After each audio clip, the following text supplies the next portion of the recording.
this new sort of land, there's lots of different expertises coming together. So I have a very particular perspective. So I trained originally in the many, many moons ago as a video artist. That was still a thing. So this is the mid-90s, which is really interesting to me, but also felt very dated very quickly. So I became really interested in theatre, but as a video artist, one of the things I got really excited about is that the audience was actually there. So this was very amazing, and that meant that you can started to play with dialogue and breaking fourth walls and immersion. And so I became an immersive interactive director really quickly. I ran a small MPO, Coney, for about a decade as an artistic director, making immersive theatre. So the audience is in it, in essence. So that meant that we looked a lot. So basically, as an artistic director, really started to look at how do you create that work and what that changed as for the audience, the dialogue they had with the work, the role of the maker and the audience, and all these cool new structures. What became really clear is as technology also became on the rise, is that for a lot of technology companies that sort of wanted to talk to us because we were already thinking about telling stories in 360 and having dialogues with audiences. I remember sitting on a VR panel long before I'd even seen it, but with VR specialists, and I just started talking about how we thought about storytelling and attention span and emotion, and how do you deal with an attention span that's sometimes all over the place, but then sometimes you pull it back. So what then became really exciting for us as a company and me as an individual is sometimes we became experience architects, which basically meant that we did exactly the same as while we were making a show. We just got paid about 7 times. It sustained the company. It was really exciting. So as experience architects, we sort of then started to engage more with the technology companies because we had these skill sets that were slightly obscure to them. They knew a lot about the technology, but not necessarily how you storytell if you don't have a frame. So this is my richest period, and then I spent a year. This was really wonderful, wired in the space of the Creative Fellowship. Only 1 year, so I ruined it for everyone. Where I got the chance to do the opposite. So we've been sort of working with technology to make these immersive experiences and sort of bring that. And that was a year where I just got to play around with what does it mean if you bring theatrical thinking into this technological sphere. That just proved really fruitful. We were talking earlier in our group, about sort of there is a real, in the sphere of technology and these new opportunities that are emerging, there's a real hunger for great content. So not only great content because it's a good story, but also because it's well told in that medium. And I think there's a lot of skill set. I speak particularly from theatre, but I think that's true for the cultural sector in a much wider sense. There's a lot of skill sets that we have that are actually lacking and very wanted in this sphere. So now I am the head of audience labs at the Royal Opera House. So, and that's really what I'm going to talk about. I just always think that it's useful to know where I'm from, because again, I don't speak for, I don't know, I can't code, I can't make anything work, I'm terrible with technology, but I know how to think about formal ways and new ways of storytelling and how you innovate and how you create processes where you make something that doesn't exist yet, and how do you do that with artistic integrity as well as to budget. Which is the other joyful thing. So the audience labs, I love that as a title. It has no technology in it. It's about audiences and it's about experimentation. It's how do we make what the Royal Opera House does in new ways, for us very much for new audiences. So for us it's a space for pioneering artists and technology companies. I'm going to change this slide actually, it's an old slide. Technology experts, because sometimes we don't need the companies themselves. We work with people who understand the technology to create boundary-breaking contemporary opera and ballet experiences. So we don't know what contemporary boundary-breaking opera and ballet experiences are. We are the space that is trying to figure that out. So we work with artists that know the art forms really well, but also new kinds of artists. So what we bring loads of expertise to this space. So we are like the Opera House, amazing design. The layers of symbolism, the sort of the set design, it's just extraordinary. For me, one of the things, we're really good at epic storytelling. Opera and ballet is really good at almost mythical level of storytelling, which we find maps really well on these new technologies. We do big emotions really well. We are very much of the, love, death, power, betrayal kind of thing. And I think the thing that we're really excited about when we look at what we're good at and the state of the world, I often talk about this. We live in epically operatic times at the moment. Big problems, big villains, big new identities, things that are like almost heartbreaking, almost incomprehensible. I think opera's very good and ballet at stories that we can almost not take in. Big stories about who we are and who controls who we are. Operatic times. So we feel like there's a real space for us to make new work in new ways that can speak to audiences beyond the kind of work we're already showing. So we think there's a space, and then for us it's trying to figure out like why are we should we do this, and why are we doing this? So why my department came into being is because of Open Up. So I don't know if everyone knows, but there was a big capital development project. It's beautiful. If you ever need like a meeting place in central London, there's a bar on +5 on the 5th floor when it overlooks Covent Garden. It's so good. Not so busy during the day, really good meeting place. We opened up the building. So we brought in, literally opened it up like new windows so you can look into the building. The building was, old. And we've sort of felt like, I wasn't even there yet. The Opera House really wanted to open up that space so that it became a space that was as alive during the day as it was in the evening. What was really exciting for the building as well is that really created a big conversation about what the building wanted to be, and they used that as a point in time to also have a bit more of a philosophical conversation about how do we open up the art forms, and what does it mean to open up opera and ballet to new audiences in new ways. How do we keep on the front foot with that? And I think that's the choice that the Opera House made, is that it wanted to be part of the exploration about how the cultural sector as a whole, and for us particularly performance obviously, could engage with these new opportunities. So I came in to set up that department, and this is part of my philosophy. We're slightly radical in that we're really radical in how we play and what we can do, and really trying to push the boundaries, but also it's really rooted in the art forms. It's really rooted in the what ballet and opera is good at, in the tradition of it, in the skill of it, like everything that's beautiful about it. I can't remember, someone was talking about the booking industry earlier. Say like there's so much that we're really good at, and to not lose sight of that, and trying to make like the perfect Candy Crush but with swords. It's like, why? It's not our job.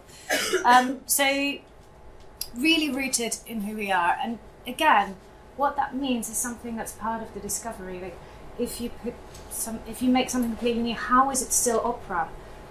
But also, how is it something that you could never see on stage? How is it both radically new? Why are we doing it? Why are we investing in it? But also, how is it still the art form? So this is really the why we're doing it. We want to expand and diversify. So expand and diversify the context. So we were talking earlier, it's not about replacing.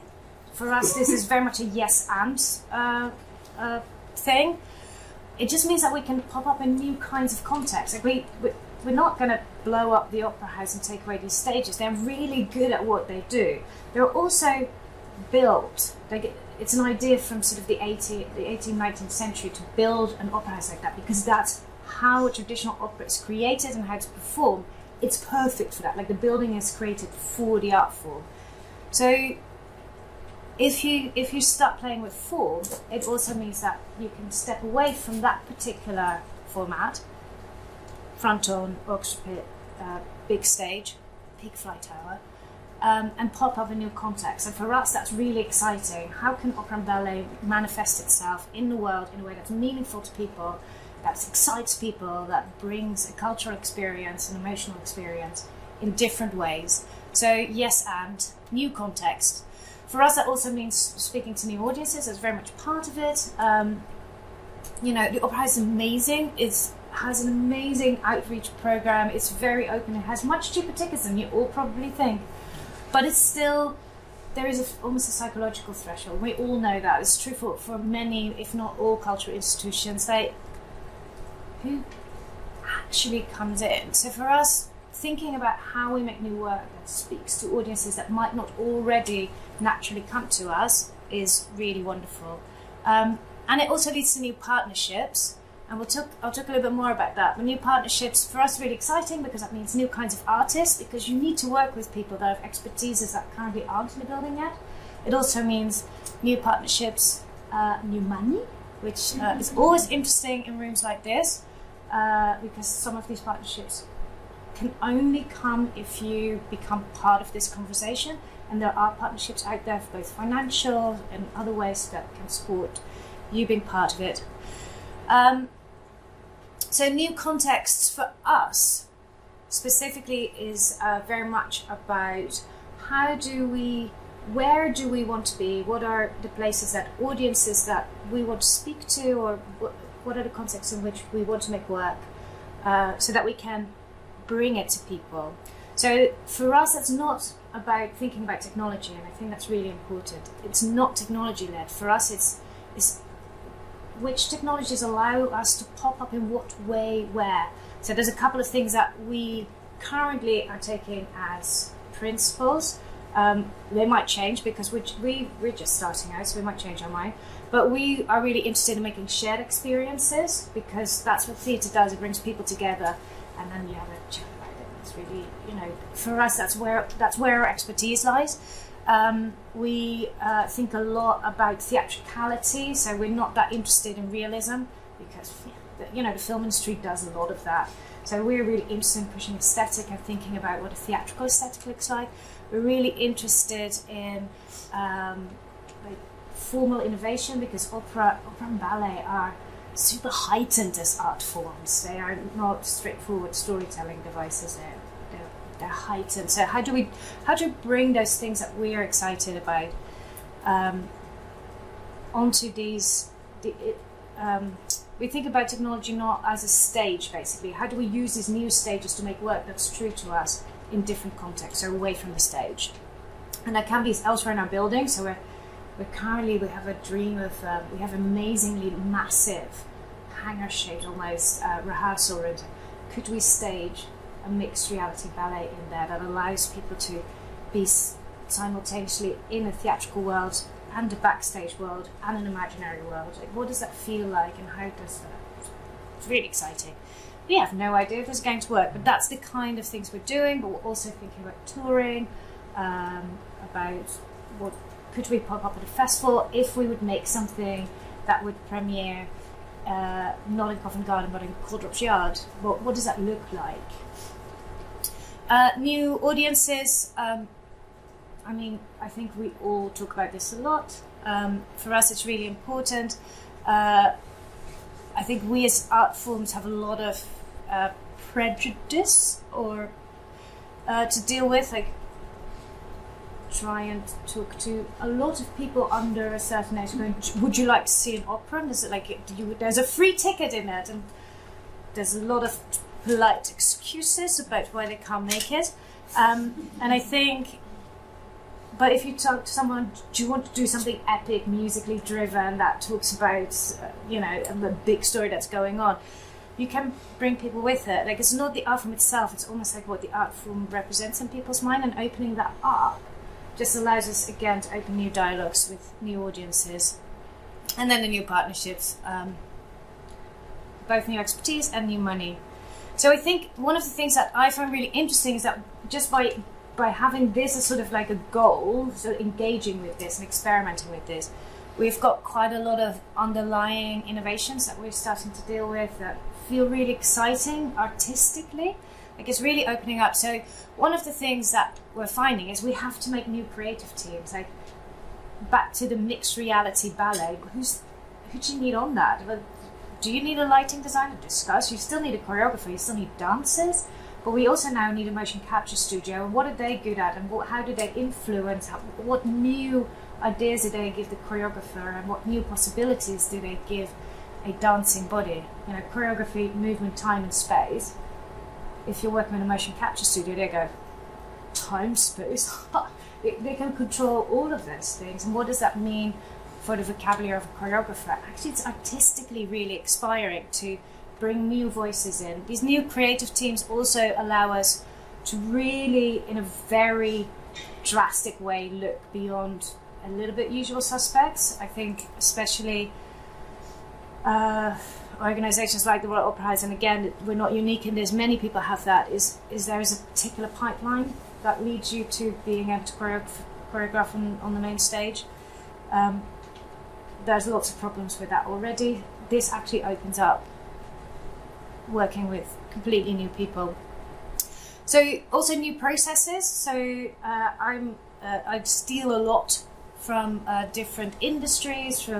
I'm a bit of a structure nerd, so I love constructing the process and looking at like how stories are told if they're no longer linear or time no longer exists. So how do we make this work? How do we work together? You work per definition interdisciplinary, and we really have to reinvent that. And again, sometimes that's really hard and really gets in the way of the good art, and it becomes a little bit expensive and laborious. And sometimes, but also if it's well created, and we're still figuring out how to do that, it actually leads to new kinds of ideas and new art, which is really invigorating.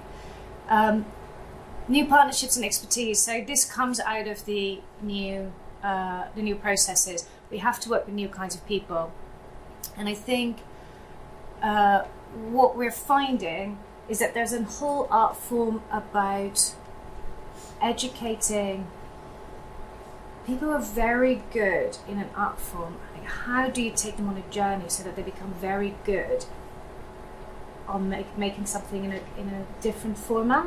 And it's sort of a theatre director making their first film, or a novelist adapting their work for television. Like, they can't just start that. It's a journey to taking everything they're good at, which will help them enormously, but also helping them adapt their craft to be suitable. And I think what we are finding is that there's a lot of appetite in the universe to work with institutions like us. There's a lot of people who want to help. There's a lot of people who would actually pay to play with you. There's also a lot of people who just want to nick your IP and do something. So I think the partnerships and the expertise becomes a really interesting playing field, and for me very much part almost of the creative process. How do you find the partners that maybe want something slightly different but align with what you want to do? What's important for you to keep, and what's important for you to keep control over, but also what is it that you want to learn, and what is the dialogue you want to have? I think for me, when I started this, I'm in essence a theatre director. I just think, for me, what's exciting is making new kinds of work. But I think for me, this bit has become a really inspirational part of it, because it really starts to bring to the surface some of the values that we have, that when we do what we always do, our normal processes, they're sort of a bit hidden, they're sort of a bit implicit. And this has been really exciting. There's a lot of money out there as well. There's a lot of technology companies that understand that while they're good at making the possibility, they're not necessarily really good at fulfilling on the possibility they've created, and they need to work with people who really interrogate and pull apart their technology and give it something new. So we could talk about that if that's interesting.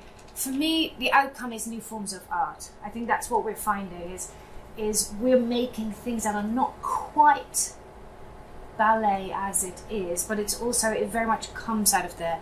It's somewhere in between. It's not ballet as we know it, but it's also, I think it's performing arts, but sometimes it doesn't have a live performer in it at all anymore. So discuss. With these new forms of art, though, there are new business models. Like, you have to, for us, we when we work on a project, quite early on we start to think about the audiences and the context. Where does this go? How does this sustain itself? How does it not sustain itself? And what does that mean? What are the kinds of partnerships that we might need to think about to make it, to make the work, but also for the work to have a life? Like what? Because making is one thing, but then how long do you want? Where do you want it to go? So we think about the business models very early on. Sometimes we're wrong. Sometimes what we think we're making, it's not what we're making. Sometimes the opportunity is not what it is. Sometimes it's much more. But it's really also trying to find. For me, this bit has been very much about finding the gang beyond our own organisation. How do we collaborate and co-commission? How do we tour or program work into these different spaces? And that's been really interesting. I think the international conversations are really big. There's a really big hunger to program this work because a lot of people are looking at contexts and audiences all across the world. And I think as the UK, we're quite far ahead with this, so there's a real opportunity there. Also, different kinds of sponsors, different kind of philanthropy is attracted to this kind of work. So I think what we are finding, thankfully, is that the cross-pollination between all of those things is starting to make for good art and good innovation. So our innovation partners and our technology partners are really quite excited by what we do. They always go, oh my God, when a choreographer starts playing around with our AR app, which we did with Google, which is something we parked, we didn't like it. But they loved it because they'd never thought about their own technology in the way that our choreographer just ran with. And there's some things about AR that our choreographer will never understand. But that's fine. I think it was really mutually beneficial. So we're good innovation partners, and that's good to understand, so that you understand the value that you have in that exchange, because they always have more money. So that's not our role. It's not our role to pay them. We're good at, and for us, we're starting to find that we're really intrigued in that it opens up these new ways of working and these new artistic vocabularies for our artists. It's not for everyone. There's like some of our artists sort of play around with it and go, just bring me back to the darkened room. I love what I do, and I don't get inspired by this, and that's also fine. It's about finding the ones that love this and actually get inspired to make more different, better art than they already do. So, a couple of things. So we do labs before projects. So I think one of the things that go wrong quite often is that there is a grand idea, and then there's grand money, and then that comes together, and then it works or it doesn't work. So we really believe in iteration, starting small, building it up. It means that the artists can develop their craft with what they're doing, or multiple artists can explore ideas, and then we take one on a bit further. It also and so we don't make big investments in the beginning. We make big investments when we think we know what we're doing, and we think we're on the right path. And also, we want to bring the same artistic rigor to this work than we would bring to a main stage show. We just plot something on. And the other thing that we're really interested in, and we're really starting to look at what that might look like, so I'm really excited to talk about this, is that we feel like as we do this at the Royal Opera House, we want to be very transparent. We fail, we succeed, we want to share how we do that. I talked to some of the people in your organisations already, and that ranges from everything. We're trying to figure out what IP means, and having an IP conversation with Google, discuss. There is things to be learned, and we're learning them for you. But also artistically, what you can do, what's hard, what's easy, and so we want to do that. We know that this is a journey that we're all on. It feels like we're very at the start of figuring out what's good about this, what's useful, what's not useful, to sharing that and really creating an ecology so that we are growing towards high quality work coming out of the cultural sector in the sphere. So we really think about this whole thing mostly as an opportunity. Again, it's sort of yes and. We think there's a great opportunity to expand our thinking from bringing people into our four walls, and instead thinking about what can we make that sort of exist in the world in new ways, that speaks to audience in new ways, that might bring them into our walls, but also they're our audience now. We could just pop up with something in a very different context. I think so. Opportunity is really big for us. Financial opportunity, audience opportunity, artistic opportunity, very exciting. I think for us, as one of the biggest NPOs, there's also a responsibility. I think this is happening. Work in this sphere is being made. I think there is a real question about what the cultural sector, what the art sector wants to do with that. I don't think it needs to do everything. I think it shouldn't do everything, but I think it would be such a shame if the digital sphere is just for Red Bull and Disney. I think there is space there, and how do we want to occupy that space? How is this an opportunity to bring arts and culture into our societies in new ways? So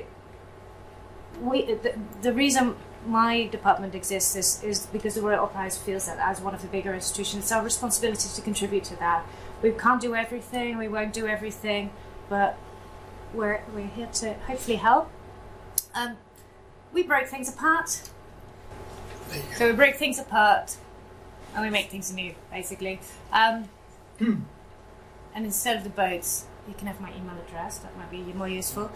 So this is sort of why we're doing what we're doing. It seemed interesting for here to just talk about that and the underlying things and where we're coming from, rather than very specific projects at this point, which we have, some of which I can talk about, some of which I can't quite talk about.